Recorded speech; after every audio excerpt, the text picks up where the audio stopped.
Hello there. Hi, my name is Kate Bell and I have got Ruth Rowe with me. Say hello, Ruth. Hi. We've just come today to talk a little bit about social media and using social media to support engagement with our service users in maternity services. We've got a little bit of a presentation to run through with some of our experiences and ideas. Basically, we just thought we'd give you a little bit of background as to why we've been moving into using social media. Mainly it's because obviously in all maternity services people are trying to look at ways of engaging with the service users in a much more kind of meaningful way. And although we do have things like our national maternity surveys and the friends and family tests, and we had other ways of kind of collecting information, we wanted to try and kind of go out to women and kind of try and find a way of getting some feedback which was easier for women to access. Obviously women with babies and young children, it's quite difficult for them to sometimes attend things, and they have got limited time anyway, so we were interested in exploring options for improving that. Our first kind of stage was really looking at face-to-face groups, and we did do that with our maternity drop-in sessions. But at some of the maternity drop-in sessions, several of the women did actually mention their interest in using more internet-based support groups and things like Facebook and Twitter. So it's really, the use has kind of grown out of a suggestion which came from the service users themselves about using kind of more web-based interaction tools so that we could actually provide a service for women who found it more difficult to actually attend. Although the face-to-face sessions run in the children's centres, so it's somewhere the women are going to already, there still are quite a number of women who find it difficult to get out to the children's centres or might not have one local to them. So they quite like the idea of having a kind of internet-based support. And that's when really we started looking at some of our use of social media and looking at setting up some Facebook groups. We've currently got 4 Facebook groups which are running across Western Sussex. There are 2 running, one for each of the weight management in pregnancy groups, one at Worthing and one at St Richard's Hospital. And really they're the groups that we started off with when we started the Facebook pages. Mainly that came out of a desire to try and find a way to kind of contact and get information out to women who choose not to come to our face-to-face weight management in pregnancy groups. And there are quite a number of women who, because of their raised BMI, they're not really very keen to actually attend a group. I think initially they often feel that they're going to be ticked off about their weight, or they may feel embarrassed, or they're not really sure. So you know, that there was a lack of engagement sometimes with some of the weight management in pregnancy groups. And the Facebook page is a way of being able to provide information to all women who would benefit from that, and also to actually, some of the group members encourage other women to come. And what we found with the weight management in pregnancy group is that actually the members of the group very much encourage other people to get involved and get engaged, and quite often they'll befriend people and give them a kind of support, a buddy network for when they attend the first meeting, and that seems to kind of encourage them to come and get a bit more involved. The other thing as well is that the Facebook group, particularly for weight management in pregnancy, is really useful because the women often go away and things that they've discussed in the group, such as one of the most common things is recipes for healthy eating, that often they'll go away and all of them will be trying out the recipes, and then you see posted on the Facebook group all their attempts at the various recipes and how their family found it and that kind of thing. So it's quite a good feedback mechanism between people who attend the group and people who don't, and a kind of mixture of the two. It's a nice group mixture. Following on from the weight management in pregnancy groups, we did actually start a young parents group page. The young parents group page Ruth is going to talk about in a bit more detail in a minute, so I won't go into a lot of detail on that one. But basically that's a group which runs across both sides of the trust. And then since then we've also set up a Facebook page for our maternity expert group. And these are women who we've invited to join to get involved in developing maternity services. And they're also an expert group that we can ask advice from. So if we're looking at upgrading a guideline, or if we want to design a new birthing room and ask for women's input on what we should have in it, or more recently, actually, we've had some group members getting involved in interviewing for new members of staff. So that's been quite helpful. And you know, the Facebook group is a good way of women being able to share their experiences and talk to each other and kind of feedback to us also. So that seems to work quite well. So if I hand over now a little bit to Ruth, so she can talk to you a little bit about specifically about the young persons Facebook group. Ruth, do you want to take over? Thanks, Kate. So our young parents Facebook group is run by 4 midwives who make up the young parents caseloading team across Western Sussex hospitals. So that's 2 midwives from Chichester and 2 midwives from Worthing. We developed the Facebook page as a secret group, which is obviously to maintain confidentiality for the young parents. We all have a work profile page, Facebook profile page, and are all admin for the group.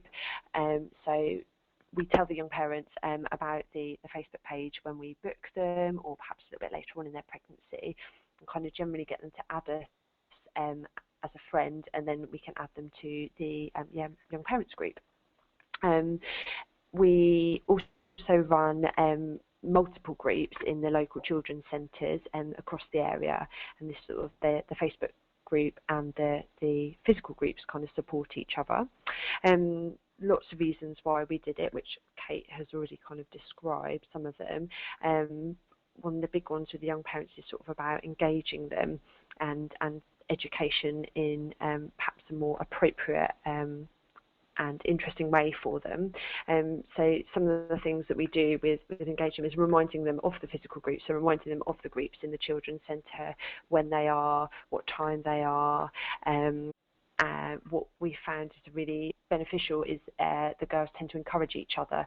So sometimes you perhaps get one of the new young mums that's quite nervous about coming, and she'll post that on the Facebook group, nervous about coming to the group, and lots of the other girls are really encouraging and say that they'll be there or they'll meet them there, which is a really positive thing to see.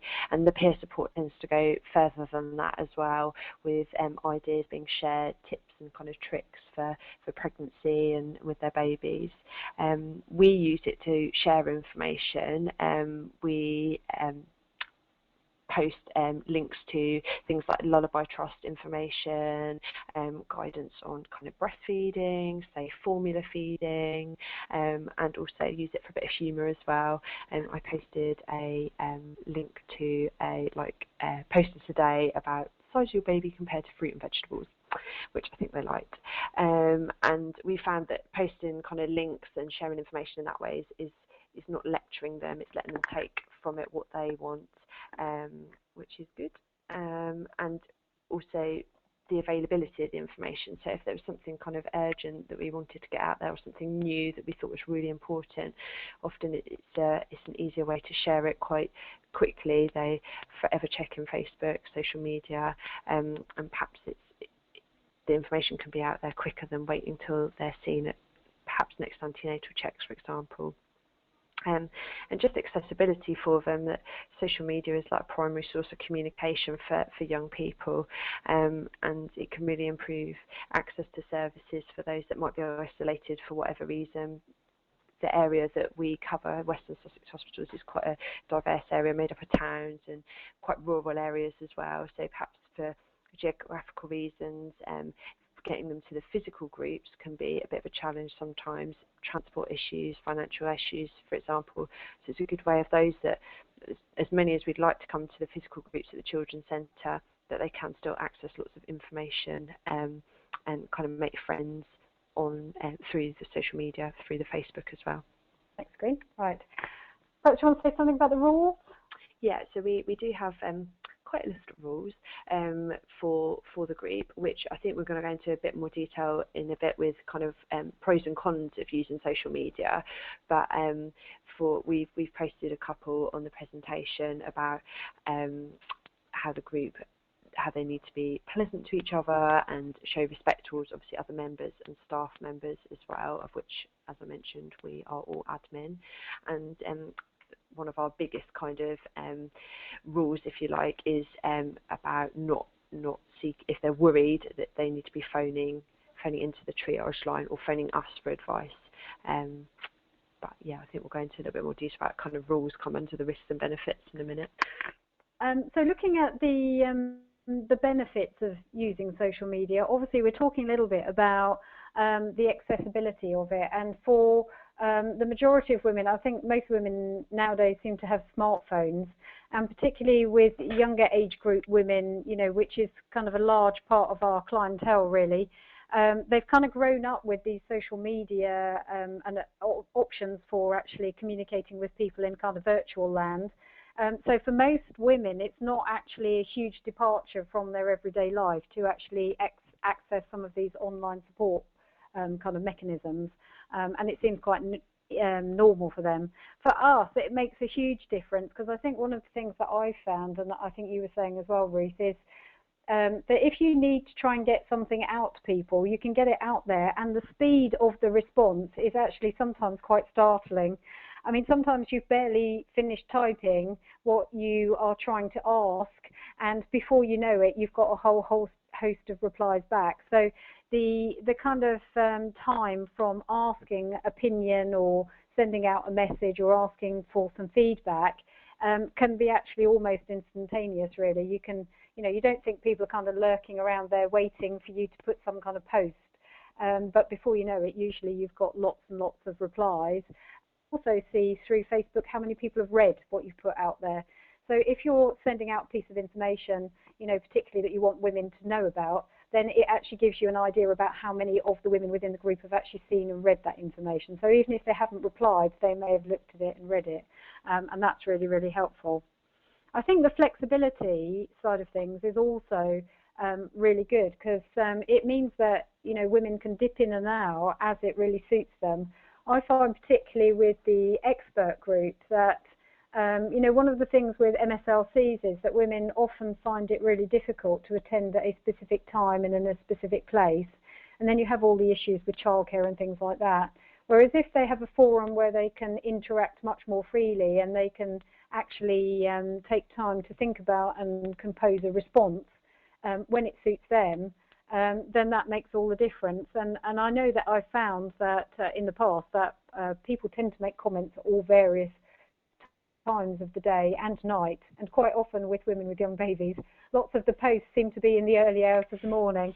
So it's obviously when they're up with the baby and, you know, they've got time to spare and, you know, they are looking for something to do, they might dip into your Facebook page or your Twitter account or whatever.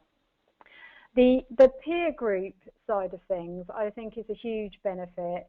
I mean, coming to a face-to-face group is obviously really helpful, and we know that women get a lot of benefit from that. But for women who are nervous about attending, or for women who find it difficult to access face-to-face groups for whatever reason, then they still can get a really huge amount of peer group support. And I think Ruth and I were just talking earlier about how with the young parents group, one of the things that we found is that they are very keen to stay within the group even when the baby is much, much older. Would you say? Yeah, absolutely. And we've had when we've sort of made rules of the group, it's quite tricky to set perhaps a cut-off as to how old their babies can be for when perhaps they need to think about moving on to another group. Physically, when they attend in the children's centres, we have that issue, but also on the Facebook group as well. Our current kind of rules, guidelines is that the baby, that they can remain in the group for the baby being up to 12 weeks old, whether we'll relook at that and perhaps make that a little bit older as well, because they do share lots of good information. I suppose it's just a moderation side of things when their babies, children, toddlers, etc. are older, that it's perhaps not being moderated by quite the right professionals. For example, if they're talking about children that are 3, 4, 5 years old, then midwives aren't the experts on that. But we would always recommend that they sought advice if we did see any kind of questions or information sharing going on that didn't seem quite appropriate, for example, them to contact their health visitor. And I think you said that one of the things that seem to really has taken off is the element of peer support to other young parents. Because in the young parents group, many of them want to stay in the group because they feel that they can do something to support other young parents that are coming through, and to kind of provide them with that kind of, you know, understanding of knowing where they're coming from, and having been in a similar kind of position, and giving them an option to see how things might progress in the future. You know, that there is something, you know, it's a process that they're going to evolve through, and they can see that actually what happens maybe down to a year down the line when they meet other parents and talk about their experiences and how they've got on and what's happened to them, really. So that's quite helpful.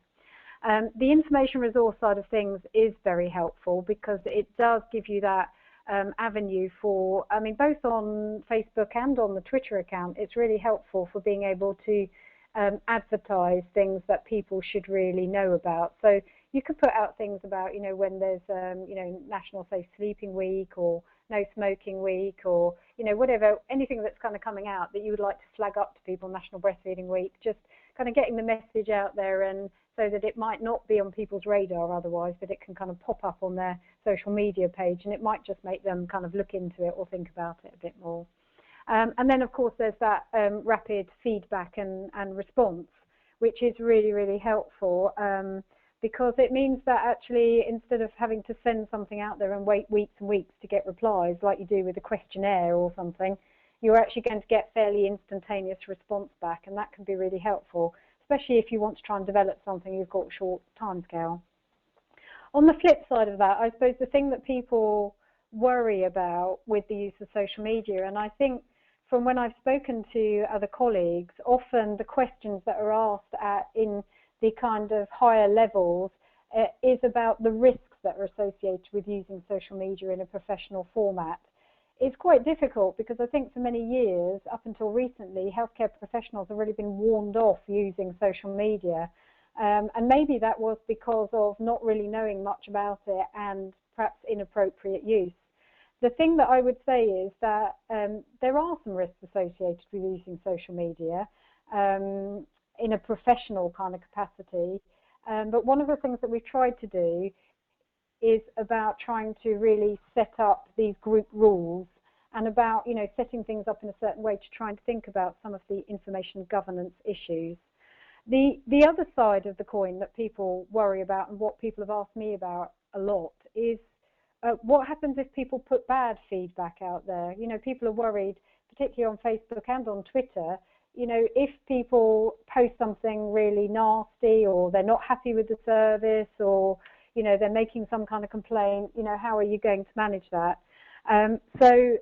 Or if they've put inappropriate information, like they've put something particularly on some of the Facebook pages, you know, people might make recommendations about, oh, I think you should do X, Y, and Z for your baby. And, you know, how does that fit with the whole ethos of, well, this is kind of hosted by the trust and we might get into trouble for that kind of thing. So to answer those questions, as far as the bad feedback side of things goes, it's really just about trying to think about, you know, if they have had a bad experience or they're not happy with something, is it better to not know about it or know about it? And our kind of view is that we want to know if somebody hasn't had a good experience, it's equally as valid to us as feedback as it is if they've had a good experience. So, you know, I mean, actually, people tend not to post really bad experiences. They might discuss them, but they're quite, would you say they're quite, or my experience of it is that they actually are quite measured in how they explain their bad experience. They don't paint it all in kind of black and white. They're a bit forgiving about varying aspects of things.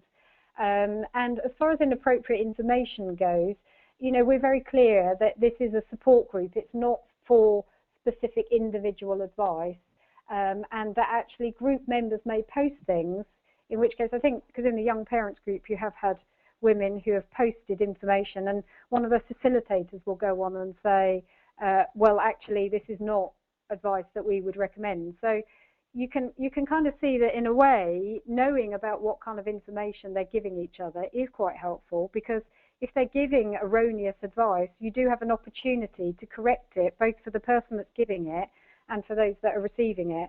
I mean, if we weren't using the Facebook page, they'd be using their own Facebook page, and they'd be giving each other that advice anyway without our intervention. So, in fact, if anything, it allows us an opportunity to correct something that might be wrong, and to give them some better advice or point them in the right direction, rather than just not knowing about it. And that would mean my idea is that it's not really about controlling that information, it's about facilitating discussion and then trying to point people in the right direction. The other thing that people might worry about if they want to set up a Facebook group is about time. How much time do you need to do it? I mean, in our case, the facilitators of the groups are the specialist midwives. So for the weight management in pregnancy, the weight management in pregnancy specialist midwives facilitate the group. And as Ruth has explained, the young person's midwives facilitate the group. But I wouldn't say that it takes you, how much time would you say that it actually takes, Ruth? Minimal to check it each day and to post some responses, post some links. And we all try to make a kind of fair contribution to it, but I would say minimal upkeep time. Yeah, and I kind of, with the maternity expert group, you know, because I think it's about setting up those expectations. People know that you're not going to be on it 24 hours a day. So they, as long as they know they're not expecting an instant response from you, they get responses from the other members of the group, but that you're going to be dipping into it, you know, on a day or whatever you set up. It might be you feel you can only check it twice a week, in which case that's fine. You need to say to them that's what it is. But it actually doesn't really take up very much time at all. It's quite easy to manage once you get it set up. The other thing is that, you know, lots of people worry about the skills and knowledge that you need to set it up, and I have to say that it's been quite a steep learning curve for me. You know, having not grown up with Facebook and Twitter, I've had to kind of learn it as I go along. But you know, there is some very good resource material on Facebook which gives you step-by-step instructions of how to manage your group, how to change photographs, how to upload things, how to manage the settings, the security controls, all those kind of things. So actually, once you set up the group and run it, then you'll find that you do learn things really quickly, and it's quite a simple process. It's much more simple than it first appears. Would you agree, Ruth? Absolutely, yeah. Yeah. So finally, so the things we'd suggest that if you're going to think about setting up and running Facebook, for example, the way that we've set it up is that we're quite lucky in that our trust is quite proactive and already has a Facebook page for the trust for both sites, and therefore the communications department have been very supportive in helping us to set up pages off the main trust Facebook site so that actually we can run our own pages. Those pages are totally designed and facilitated by us, but they do sit within the trust framework page, so website. So that's quite good, really, and that works out quite well. And depending on what your trust has, you might need to decide how you're going to run that.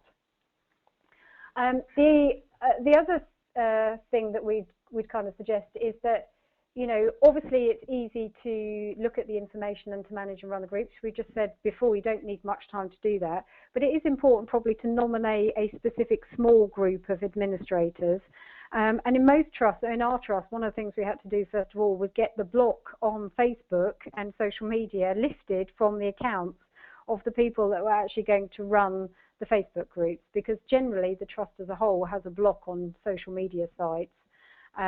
But actually we have had the agreement to have that block lifted for the facilitators, and that is something that you might have to look into, although I understand from talking to various people that some trusts already have unblocked all Facebook sites or social media sites.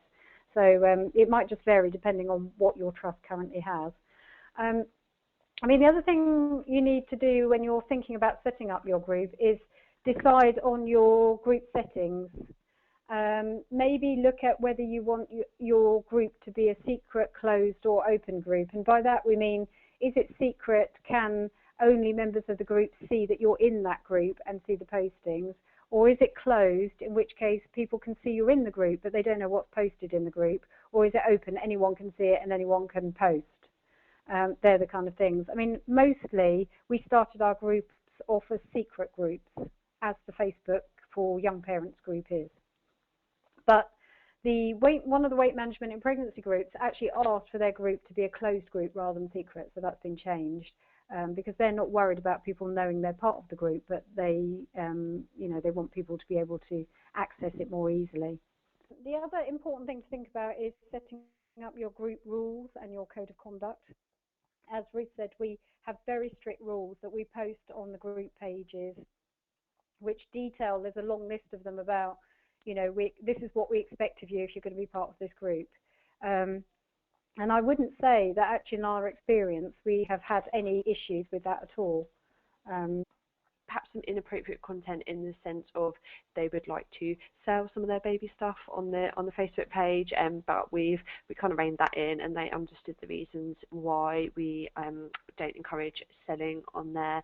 And again, the only other issues are sort of requesting kind of personal advice, perhaps the private message service, like setting to send a message on Facebook, and we sometimes get messages through on there regarding like perhaps physical symptoms, stuff like that. So again, it's just important to remind them that they need to contact via phone. But other than that, no big issues at all so far, which is great. Yeah. The other thing that you can do is when you're setting up your group is you can always start off, the weight management in pregnancy team started with a test group. What they did was they went to women in the group and asked them if they would like to help design and set up the Facebook page and to practice with it to kind of get some confidence with it before they kind of went out to a wider audience. And that seemed to work really well because that allowed the group members to decide what kind of settings they wanted. It helped to decide what kind of images they wanted, what kind of input they wanted, and that really makes the group much more tailored to the individuals. We've got 2 weight management in pregnancy groups, and the groups run one on each site, but actually the groups run in very different ways because the women in those groups have designed the group to run as it suits them. So although they're covering the same kind of topics and the same, they don't run the same. They're not exactly the same kind of group because it's tailored more to the individuals that participate within the groups. So you can get variation even amongst all your different Facebook groups, which we found. So those test groups are quite helpful sometimes. And then after that, really, it's just about spreading the word and inviting women to join and trying to get people involved and, you know, kind of invite them to take part in the groups and to contribute, really. So I'd say that's really any other kind of aspect of things. Just before we finish, we also wanted to talk very briefly about Twitter. We've also started using Twitter as a kind of feedback mechanism, and we found actually that we are getting quite a lot of tweets from women and their families about their experiences. So the tweet side of things, it's not quite the same as a Facebook group because you're not actually, the discussion part of it is not quite the same, but it does give a really good opportunity for putting out information, but also for getting feedback, direct feedback, particularly about their experience of their care. And we do advertise within the maternity unit and within our maternity literature about trying to encourage people to feed back to us and tell us about their experiences. So I've put a few of the tweets, more recent tweets that we've got, and you can see that actually we do get nice things back from people, nice photos of the baby and the family and, you know, things about their experience. So that's a nice kind of instant response. And we get a whole range of people tweeting back. You know, sometimes we get grandparents, sometimes we get the dad tweeting, sometimes it's the mum. So, you know, it's a whole range of people really, which is really quite nice.